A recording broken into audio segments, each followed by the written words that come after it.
Hey everybody, and welcome to the Fart Fetish Podcast once again. As you know, the podcast is available on almost all major platforms, except Pandora. I don't know if we'll ever hear from them, but I guess we'll continue on without. So I also want to mention the fartfetish.info. It is, as I mentioned in the previous episode, same redirect to proctophilia.org. I just thought fartfetish.info was a little easier to type. You know, proctophilia is not the easiest word to spell. It's not the easiest word to say even.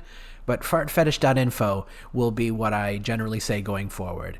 So fartfetish.info, and as you recall from the last episode, we talked to Dill, and his brief history of the fart community is on there in PDF format in the resources page. And I also linked to a 2013 writing by a fetishist explaining his origins and what the fetish looks like for him. I thought that was an interesting account, so you can go check that out. Proctophilia is still on FetLife. I'm not seeing much response there, but maybe more likely is we have the Discord group. As I mentioned in the previous episode, it is invite only. You can request an invite on fartfetish.info on the podcast page. There's a link to email me, and just email me. Let me know you're interested and a real person, and I will get you an invite to that group. Dill had mentioned to me that perhaps it'd be interesting to look at the demographics so far of the show. So I will do that. Let's see. So I'm here on Podbean, and the majority of the audience is coming from the United States. In the last, the show's only been on 6 months now, but I went back a whole year, so we can see the whole timeline. And the majority is in the United States. A distant second is the United Kingdom, followed by Canada, Germany, and Australia, rounding out the top 5. I don't know if that's an indication of anything, just maybe an indication of my reach and the limits of my reach. I'm not sure, but definitely help the podcast get out to more people, especially if you're in other countries. There's definitely a slant toward English-speaking countries, just because this podcast is in English. I don't have the capacity to offer the podcast in any other language.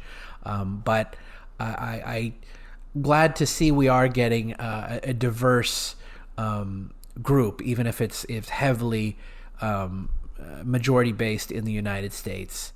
Not much different looking at the Google Analytics. You got the majority coming from the United States here, second runner-up being United Kingdom, and then China for some reason following that. I'm not sure, but you got China in there as well. Canada, Germany, Ireland, and France rounding up what is this top 6 or 7? 7.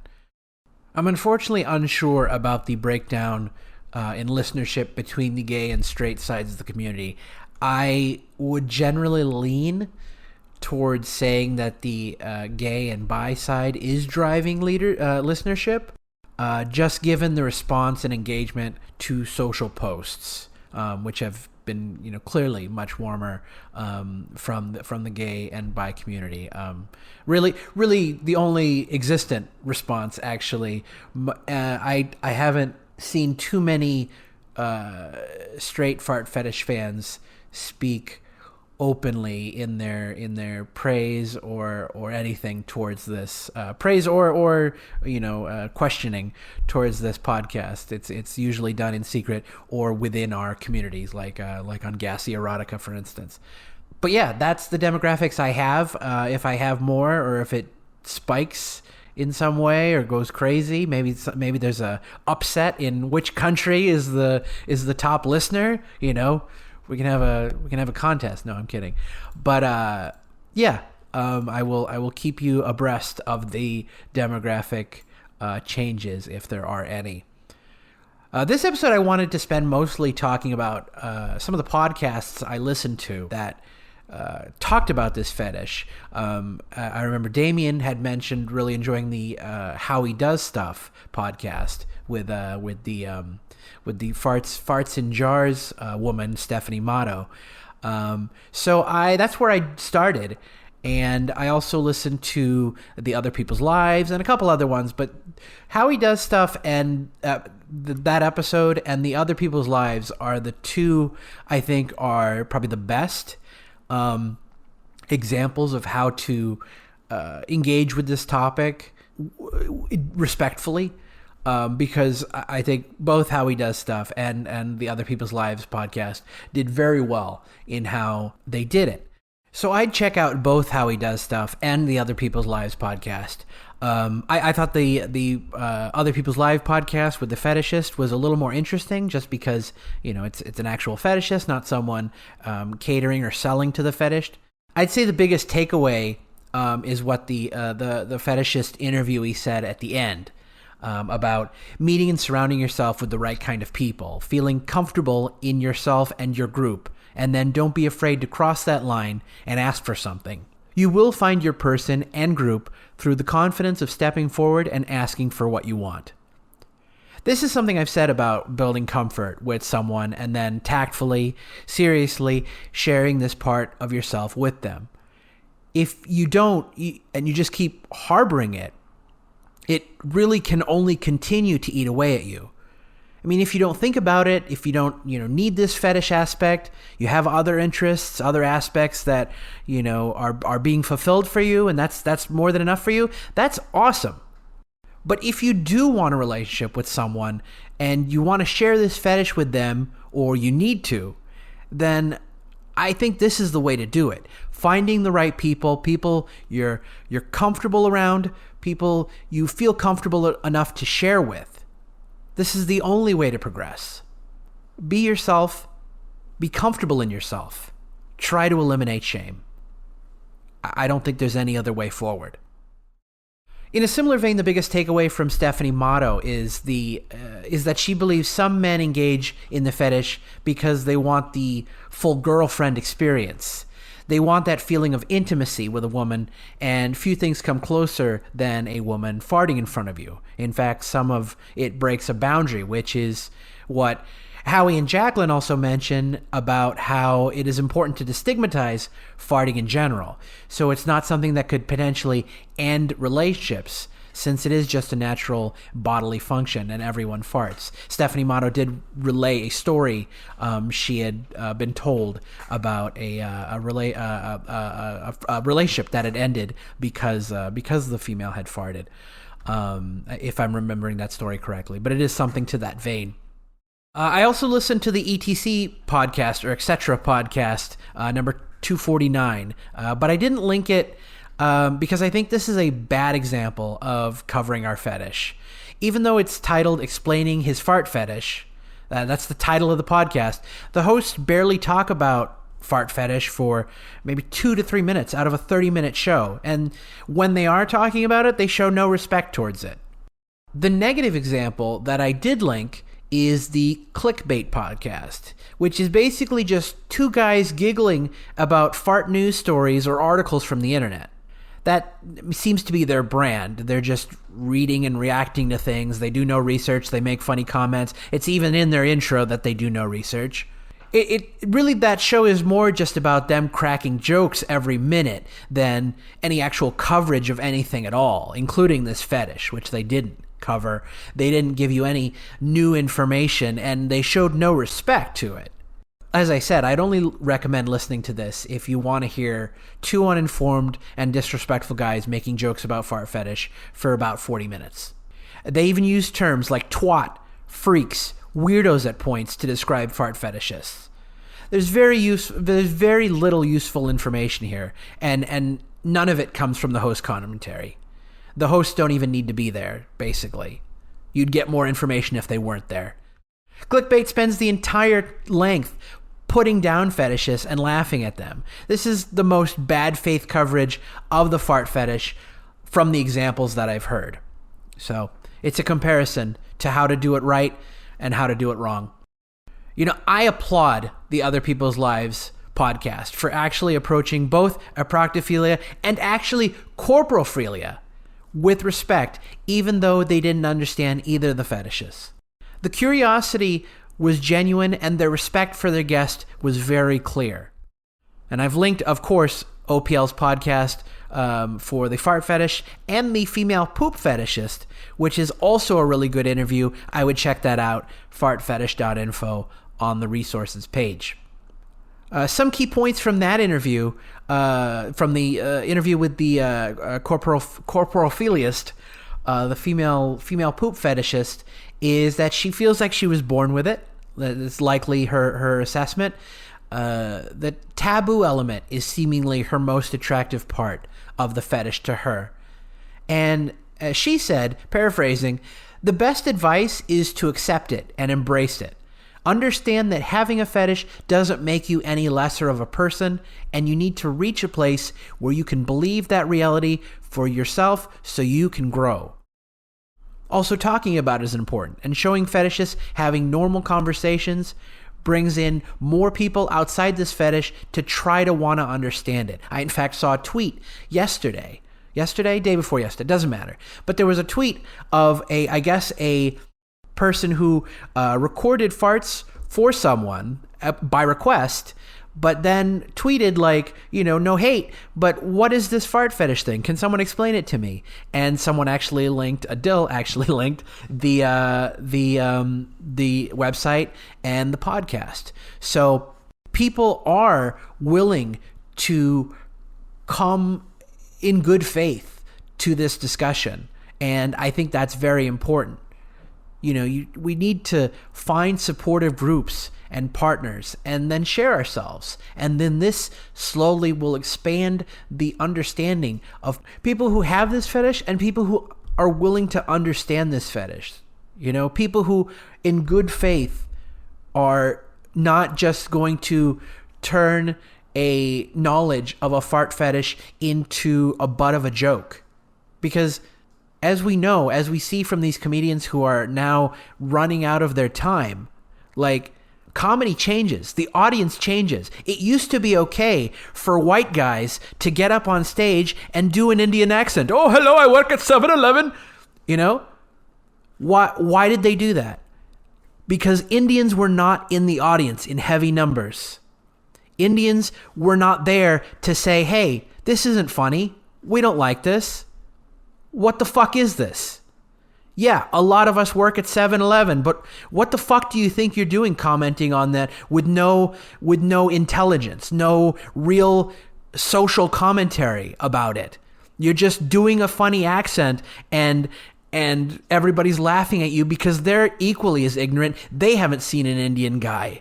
They haven't met an Indian guy. They don't know their family. They don't know how hard they worked. So the more people know a fetishist, the more people know about fart fetish and can come to this conversation with good faith, the better our fetish is for all of us.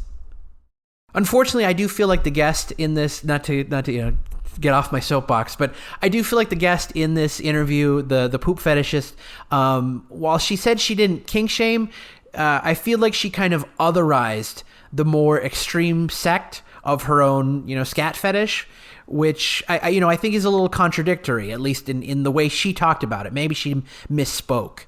But I think this is something we all need to be more aware of, as I was, apologizing for how I spoke of crush fetish, my visceral reaction to reading about crush fetish. This is something I saw on a streamer I like, Vosh, and I don't watch streamers. I usually watch the YouTube replays of this stuff.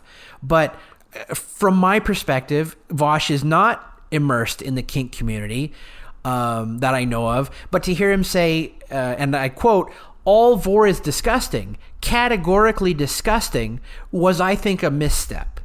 That may be his opinion towards vor, but I really think we should all take great care to speak about things, if not positively, then at least with careful precision.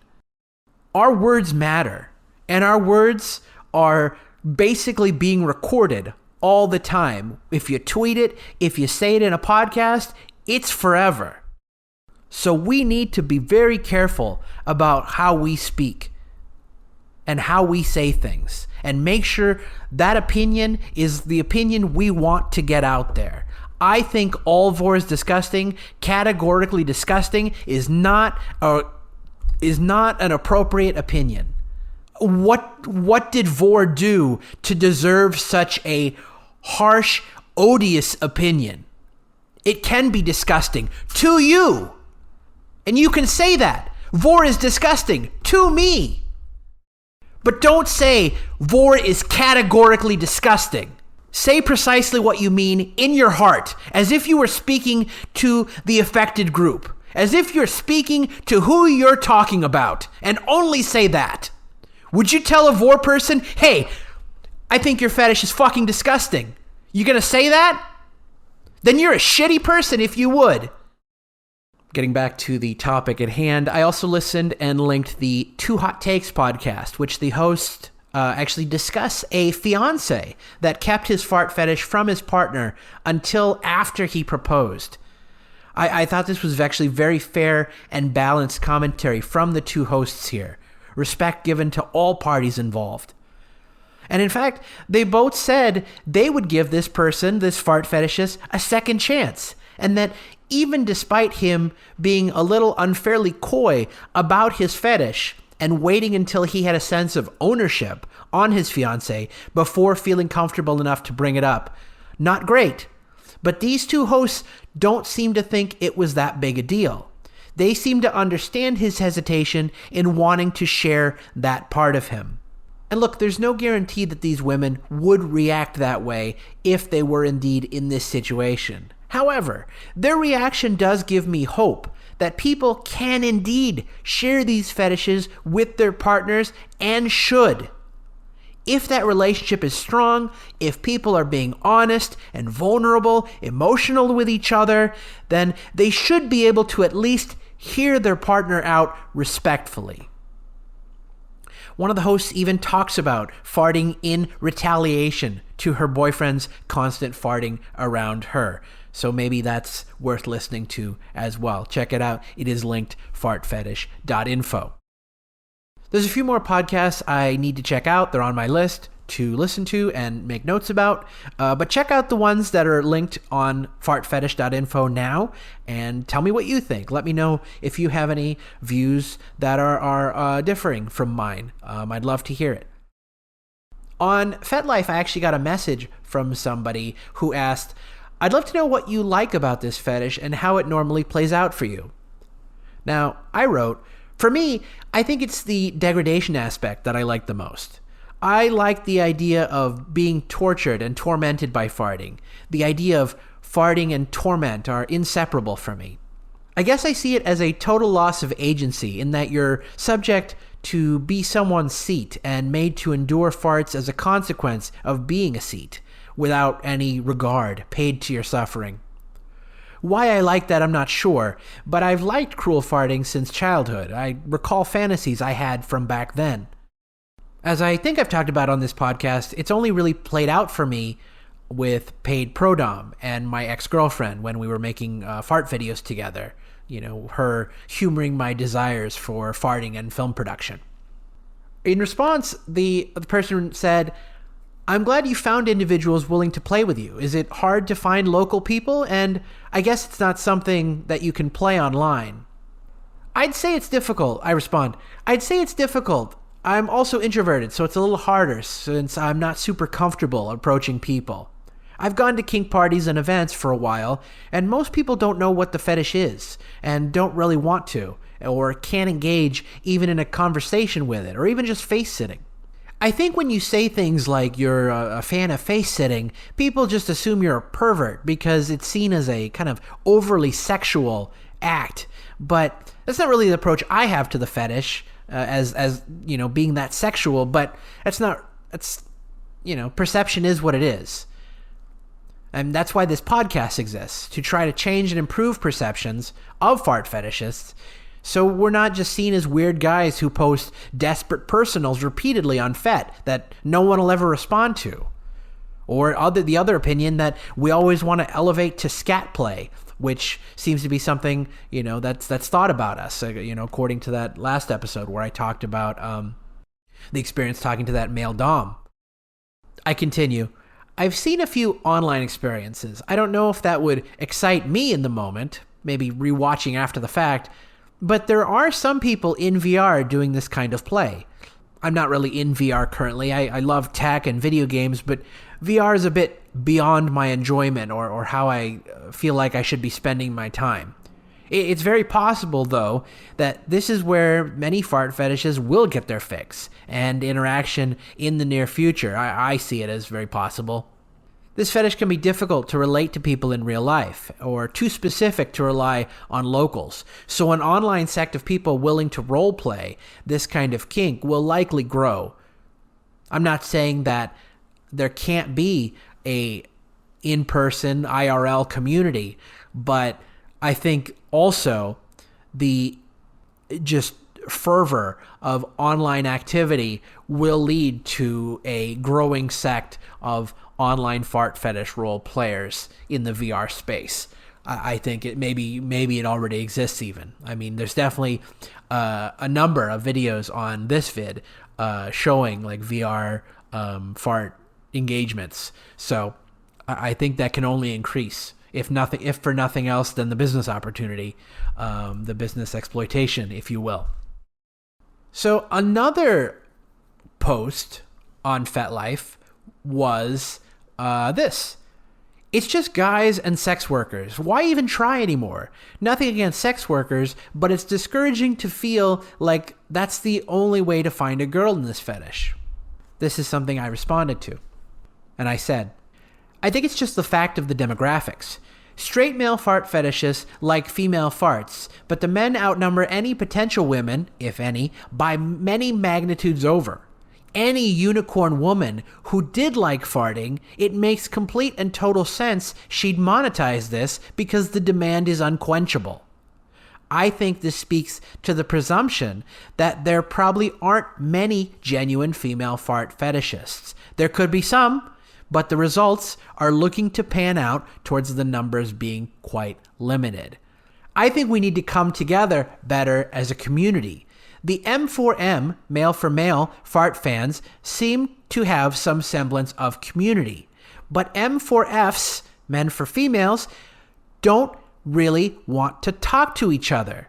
Maybe it's homophobia, maybe it's other things, but all men, all people need community. We need support from people who understand us. So instead of begging the unicorn female farter to appear and sweep you away from FetLife, I think we should focus on connecting together, building a sense of community within this fetish. Maybe even eventually plan fetish-focused parties at local dungeons. But the first step is being open to discussing it more freely. And that's discussing it with people who don't have the fetish. Discussing with people who have the fetish is great too. More M for Fs need to do that. But expanding it to people who don't have the fetish is also important. I'm not really sure this fetish can pick up steam, but it has no chance to if we all remain silent.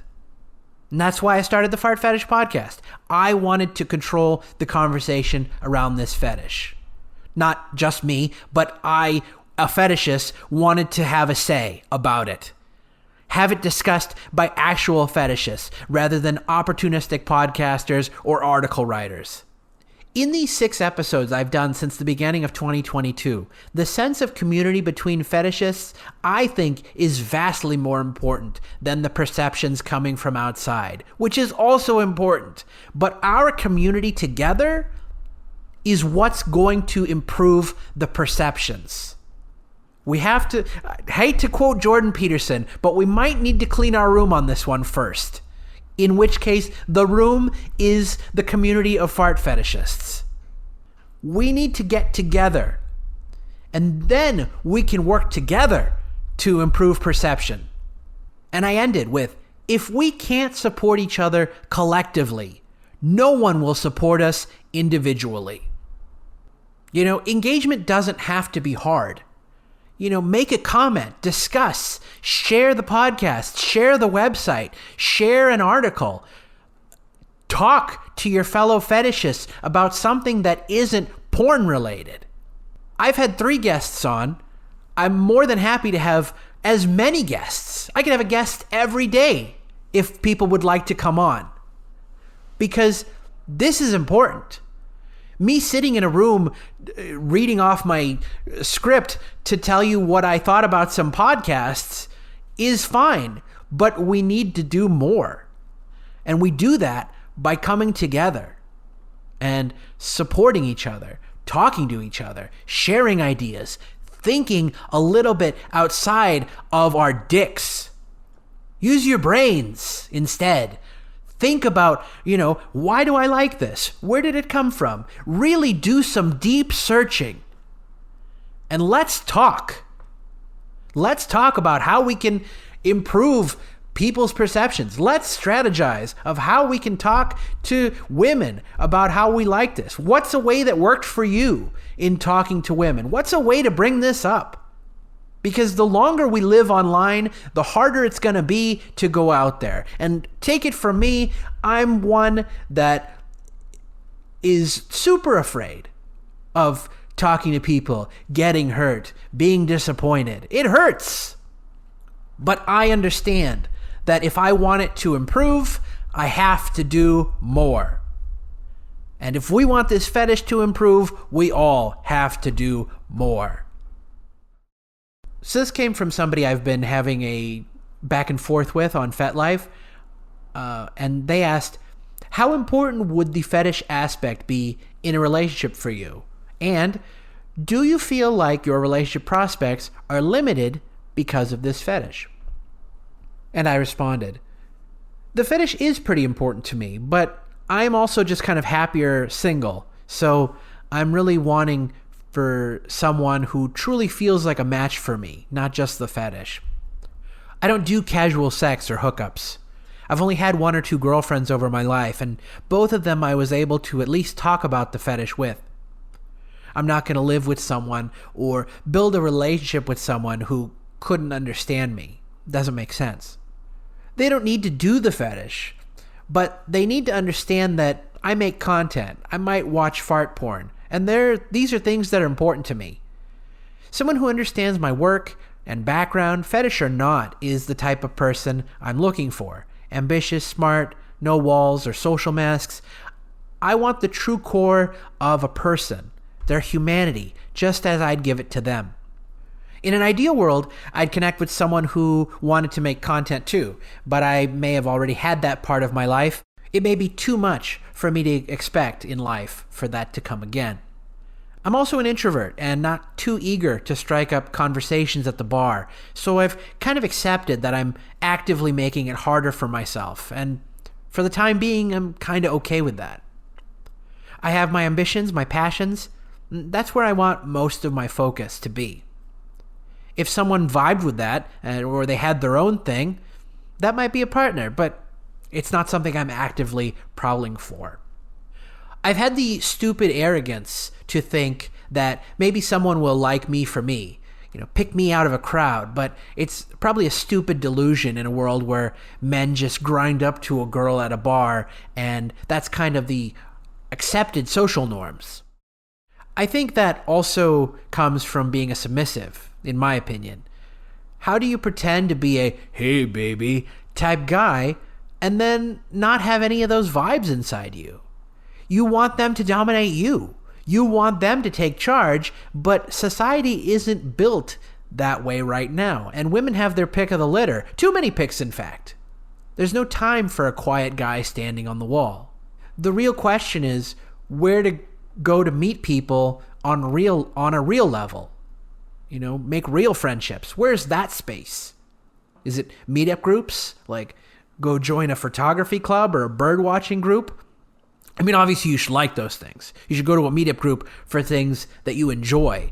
But I don't know where else you find real people. It's not at a bar. I don't think you find real people at a bar. Maybe that's my introvert nerd perspective on it, these fucking jocks, But I don't know. Where do you find real people? When you're 30, outside of school, when you're 35 years old, where the fuck do you go to find people on a real level?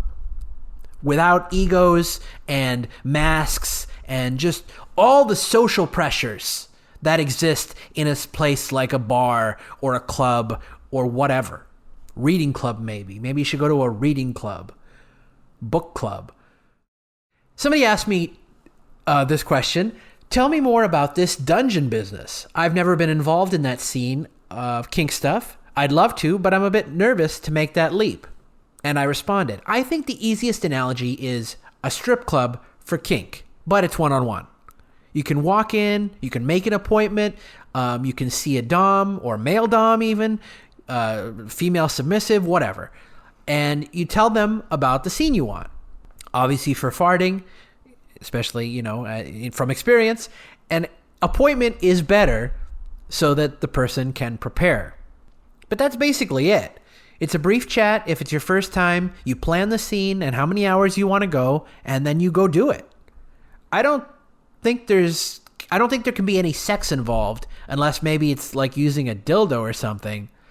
I don't know. I don't partake in anything but farting and domination.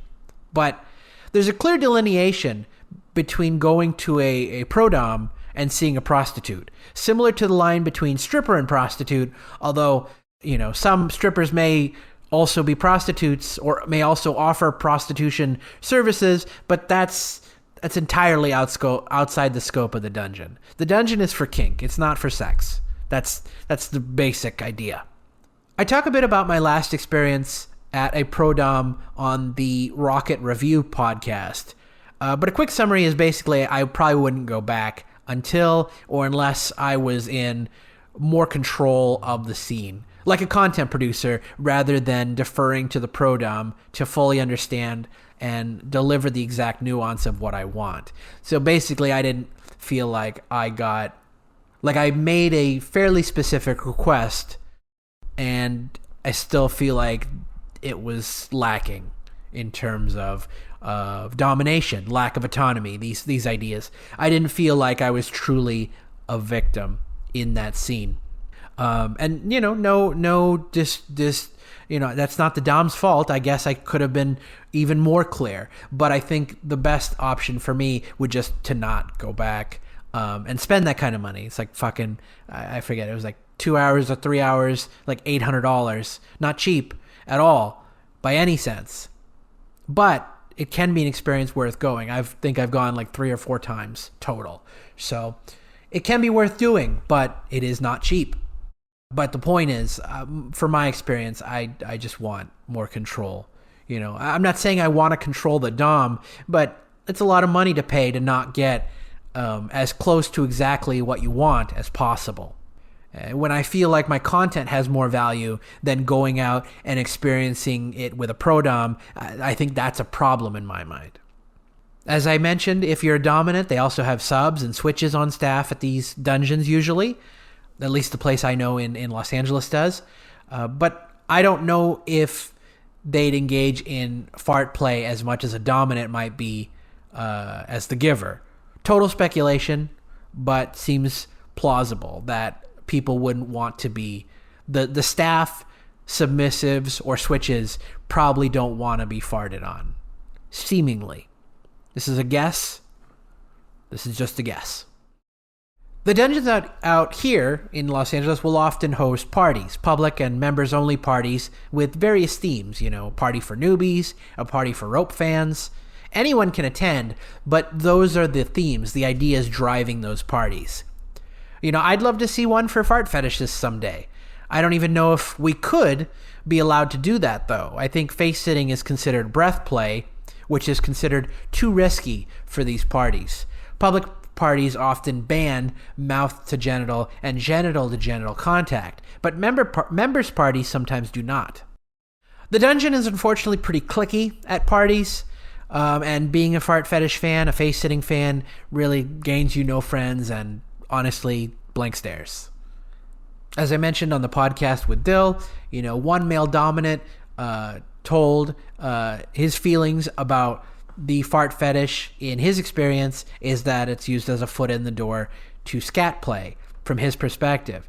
So we kind of have this poor perception based on his experiences, which is unfortunate, but obviously both sides are valid. The ones who feel too embarrassed to talk about scat and feel they need to hide it until the last moment or until they feel like they've trapped someone, and those hesitant to be pushed in that direction. obviously the pushers are in the wrong, but it's society that, as they said on the Too Hot Takes podcast, society sometimes makes it in a way that you don't feel like you can share this intimate part of yourself without being completely ostracized and the fiance's fear being dumped. My fiance's not going to love me anymore because I have a fart fetish. I better get her on lock so I can now reveal myself. It's a terrible world for all parties involved. Just a quick note on the origin basics so far that seem to be the three most likely origins for people to obtain a fart fetish or get a fart fetish.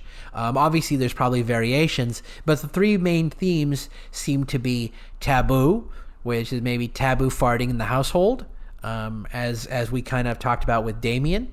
More like free farting, whereas the household embraced or did not shy around farting. I guess that's more Damien's situation and my own, in fact.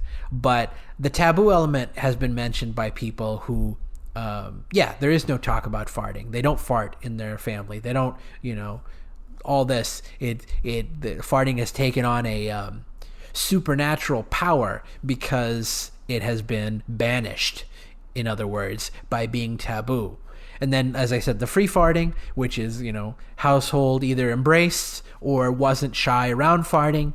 And the third is discovered through pornography. People like Xander, who were kind of left to their own devices to figure out their sexual development and found fart porn as part of that research, part of that growth. And then it, develops further from that. Or it's already inborn, and then it's just ignited by seeing the porn. I'm not sure. Hard to say. But something definitely to think about. Let me know your thoughts. Please do. I'd love to hear from you. I don't know how it started for me. I don't know if I said this already or not. But I was masturbating to cruel fart fantasy stories since probably 9. Since at least the age of 9. And I think I've mentioned the GoldenEye fantasy already in a past episode.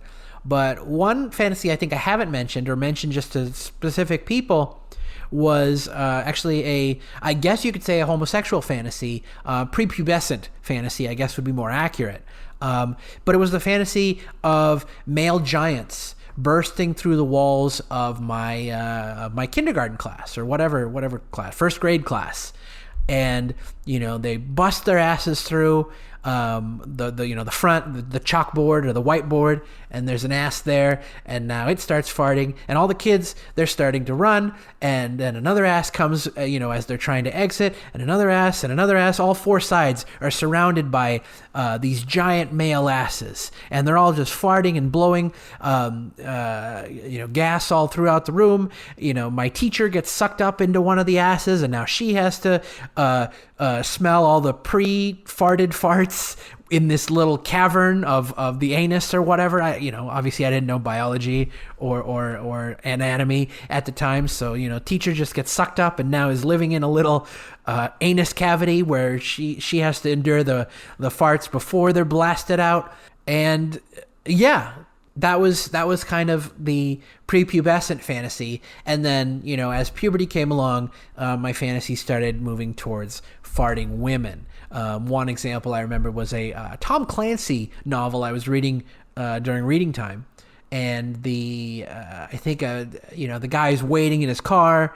Maybe the window's cracked, and I imagine like a female, sexy spy or whatever, sexy agent, puts her ass through the window and just farts, and maybe then, you got the dramatic, all the doors lock and he can't get out scene, and she just keeps farting through the door, and you get the point. But that's all I know. I know it started early for me as far as origin. I just don't know for sure where. My best guess is the free farting example. The household didn't shy around farting in the toilet and the bathroom and all this stuff. So somehow it became, or again, triggered a fetish. Maybe the fetish is inborn. It's in the DNA or some other part, some synapse. And then, it's triggered, it's activated by the seeing the porn, by the seeing your family members farting, by these aspects. Interesting question. Would love to know somebody's thoughts if they have further information on whether they think fetishes are inborn or if they're part of what the nature versus nurture debate, in terms of fetishes. I was having a conversation with someone on FetLife who talked about viewing farting from a male bonding perspective and utilizing and enjoying farts in that headspace. It was very interesting to me. I touched on it a little bit with Dill, but let me see what my notes say here. He mentioned being turned on by the idea of farting on people, as he has done in the past, but not necessarily looking to share the fetish with anyone as a sexual thing. So basically the idea is like enjoying the male bonding experience of two men farting together, but because it's a turn on, one could presume the fart enjoyer may recall that scenario when looking to pleasure themselves later. It's interesting because there's a non-sexual element to farts, right? But it's not exclusively non-sexual for those who find it a turn on. One question is that exploitive to use farts in that way, to, have this male camaraderie and then go masturbate to that idea later? Probably not, because if so, I think men are doing that all the time too, when they, engage with a woman they might really like and then go, think about her when they're jerking off later. I imagine it's the same situation here when two guys are kind of male bonding, one of them farts, the other one has a fart fetish and is like, oh, I might think about that later. Seems natural. It's interesting though to have this almost exploitive nature to the fetish where you want to, he had mentioned farting on like guys' hands in the football huddle. So American football, I'm guessing, guys waiting for the hike and, just farting out on his hands.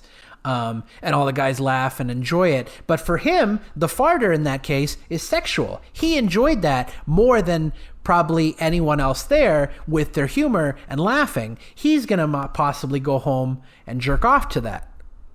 It's interesting. It's just an interesting maybe dichotomy where it's almost used exploitively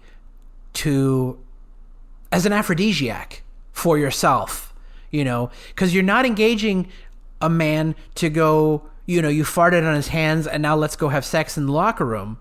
No, you're just farting on his hands because you enjoy it. The other men think it's funny. But you get a little more out of that.